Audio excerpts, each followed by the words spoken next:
And hello everyone, Ken here, aka ImmortanG, and welcome to this iRacing video. In this one, I just wanted to quickly hit the big special event that's happening this weekend in iRacing, the Daytona 24-hour. So quickly, I just wanted to kind of cover very basics, and I'm also going to cover the big BOP changes, the balance of performance that has happened this week for the event. And in particular, this is being recorded on Wednesday afternoon, and the final BOP pass was issued just this morning, and we'll cover that changes and see which cars were buffed and which cars were nerfed. So let's get straight into it.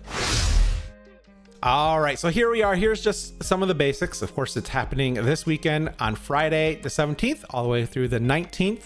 And just to quickly hit a little brief history before we get started here, the 24-hour of Daytona, also known as the Rolex 24 at Daytona. It's a 24-hour sports car endurance event held annually in Daytona International Speedway in Daytona Beach, Florida. And it's a 3.56 mile combined road course that uses most of the tri-oval plus the infield road course. And the IRL event is usually held in the last weekend of January and the first weekend of February, sanctioned by IMSA. And it started the first race was in 1962, but the 24-hour format didn't begin until 1966 to match Le Mans. So there we go. There's a little brief rundown of what it is and when it started. But these days, of course, it runs multi-class. We have the GTPs, the LMP2s, and the GT3 classes. We have 4 time slots starting at Friday at 5 p.m. EST, then running at 2 a.m. on Saturday, 7 a.m., and again, the last one at 11 a.m. And you can see the GMT times there for you all in Europe.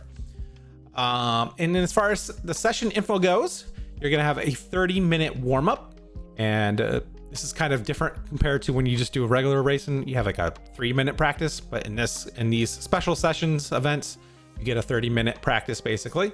Once the timer kicks down, you can go into it. And then that'll be followed by the normal 8-minute time period to do your 2 qualifying laps. And of course, the weather was going to be dynamic, and I'll throw up the image here. And as we can see, from starting in the early evening around 7:30, 8 p.m., the chance of rain goes up to 16 and drops to 13% for 11ish. And then in the early morning around 3:30, it looks like it jumps up to 13% and reaches all the way up to 27% just after 8 a.m. And it's going to be cloudy throughout most of the event. So there you have it on the weather front. So hopefully you're practicing your wet racing as well. All right, and then of course the splits are decided by iRating, the average of the team that you're going in with, and the field size is 60 cars. And kind of related to that, how it's split, it takes an average of your team, as I said, and this is a team event, so you have to have a minimum of 2 drivers to a maximum of 16. And of course, there's some brave souls out there to go out and they do it solo, but do note you will get DQ'd at the end of the race if you try to do that. But you can technically enter the race. But you will get DQ'd at the very end if you don't have a driver change or a second teammate, I guess. And of course, there are incidences are counted in these as well. You have a stop and go limit of 100 incidences. Then you get a stop and go after every 20 after. And they did make a note, iRacing did on the forums, that please note that due to the high volume of the race registrations, it may take up to 10 minutes for the race session to launch.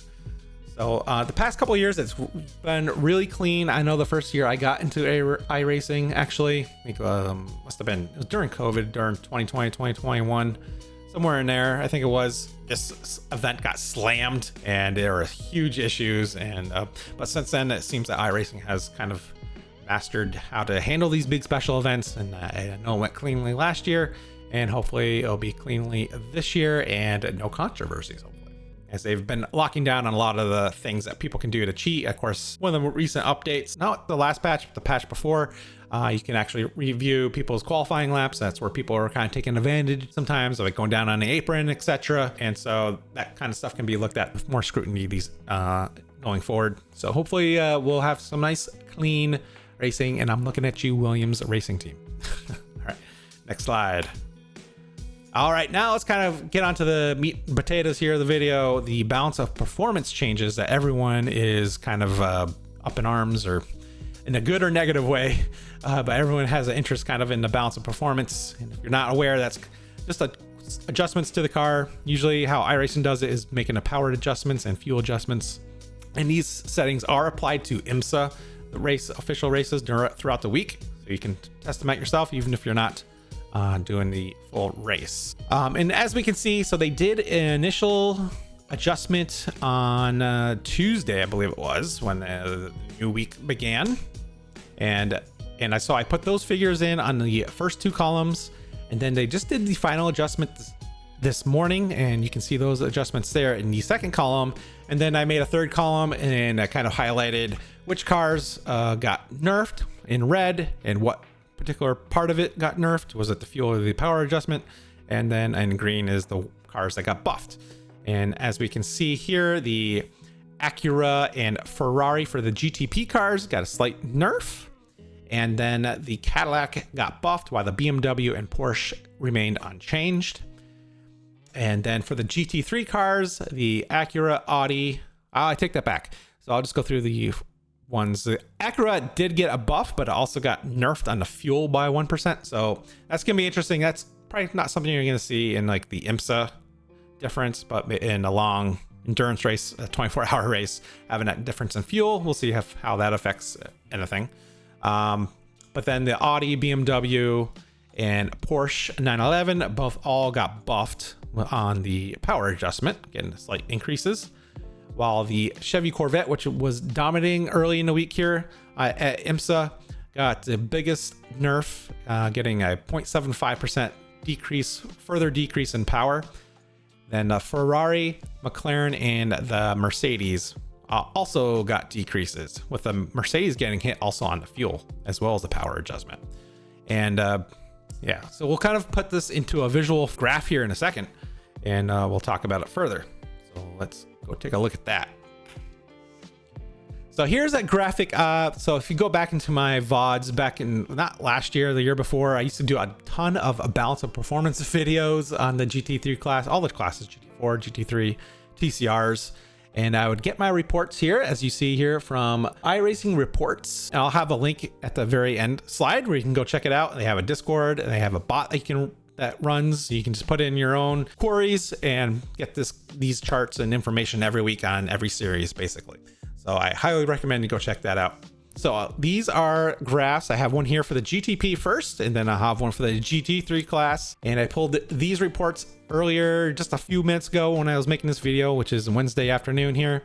And so it has mostly what happened on Monday night, Tuesday, and earlier today, Wednesday, before the BOP changes went in. So it's mostly dominated by the initial BOP changes, and there's probably a race or two mixed in here of the new ones too, because you can't really separate it, unfortunately, to see a big difference. But what we can see here is why the cars that got nerfed, and why the cars got buffed or unchanged, or maybe they shouldn't have. We'll find out.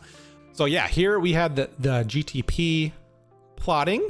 It's a whisker box plot here. If hopefully you are familiar with these. If I have you can go check out one of my old videos where I kind of explain it in a little bit more detail. But basically all you need to know is that the line going across the middle of the boxes, those are all median values. The average lap time, I believe we go by here. So the average lap time for the Acura was well below a 134. So it's almost 33.5, 33.6-ish.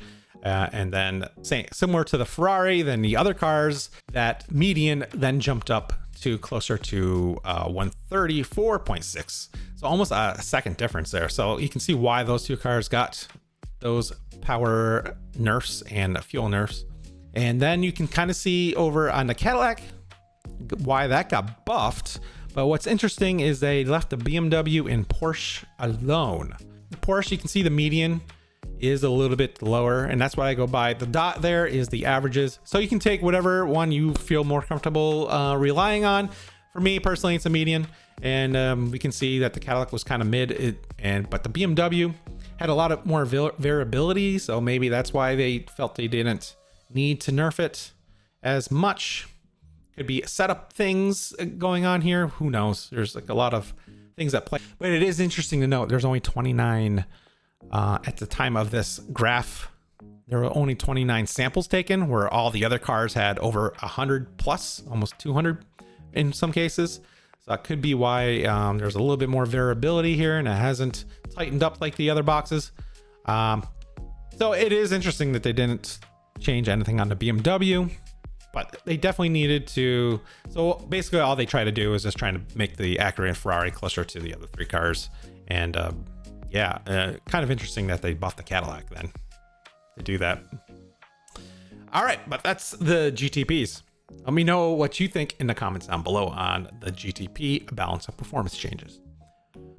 All right, so here is the big one here for GT3s, and the graph, the base graph gets a little muddled here because there's so many GT3s now. It's tough to fit all the names in, but you can see the number of samples recorded and where we're at here. And as we can see, we had the Vet, McLaren, Merc all nerfed, and we can see they were the top three as far as average lap time goes. And again, I like to go by the bar that goes across the horizontal bar in the middle of the boxes, as that is the median. And we can see the Vet definitely had a distinct advantage over the rest of the field, with the McLaren and Merc kind of in the close, not too far off though, in second place there. Yeah, the things I'll highlight here is you can see that the Vet was below a 148 on average, where every car, even from the McLaren all the way up to the Audi, below 149, except for the Ferrari. And we can see here the Ferrari is actually the average is over 149, which, as you can see, it was nerfed. So this is the biggest question mark on the balance of performance for me, is why was the Ferrari touched at all? To be honest, it probably should have just been left alone or even buffed. I don't know if that was a I don't know. I'm curious at that explanation on that, but I doubt we'll hear one. So feels bad, man, for the Ferrari GT3 drivers this weekend. And to further clarify the rankings of how these are ordered in here is usually by the lap times, which I don't particularly like, but that's how it's displayed, and not the medians, which is how I would probably organize this chart.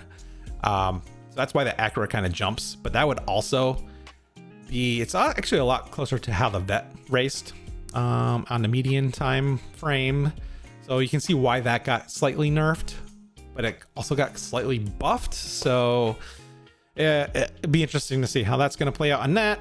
Again, the Ford was untouched. So the hope is that these other three will come in closer to how the Ford is running, and the BMW did get slightly buffed as well, along with the Porsche and the Audi. Out of those that got buffed, you can definitely tell, I guess the Porsche and the Audi were kind of near each other, but again, the narrative going into this week was that the Lamborghini and the Audi were dog trash, so people are not racing them. As you can see, there's only 8 samples and 19 samples, so it's tough. This data here is a little not as reliable as we get further down and we have larger data sets here. So take that as a grain of salt as well. But you can see the Lambo did actually, out of the 8 samples anyways, didn't perform too bad. So maybe it's not as bad as people are claiming, and that's why it didn't get touched with the BOP hammer. But we can see why the Audi did and the Porsche did, and even the BMW. But again, it's interesting that the Ferrari was touched. So let me know what you think, folks, in the comments below. And more importantly, what are you racing this weekend and why? I really am interested to know. So let me know in the comments, folks. Well, I hope you find this video interesting at the very least. It'd be a little informative. I thought it might be interesting to some folks out there. So here we are. But yeah, in the meantime, let me, before we go here is the link to the information. There's tons of other information you can get on here. I highly recommend everyone go check out the Discord bot.iRacingReports.com, and you can sign up for their Discord, and it's free of charge. And they have the bot that runs, and they have instructions of what you can do, how to look up things, plethora of information over there. So I really highly recommend you go check it out. All right, so that's gonna be it for me. But thanks for watching this one. Go check out one of my other most recent videos up here in the corner. It's probably a racing video I did recently. I was trying to do one this week. It hasn't been going too well, so I don't have a video for this week, but last week I got a victory at Daytona in the GT3 Challenge. So go check that one out, folks. And until next time, have a great and fun weekend this weekend, and safe racing.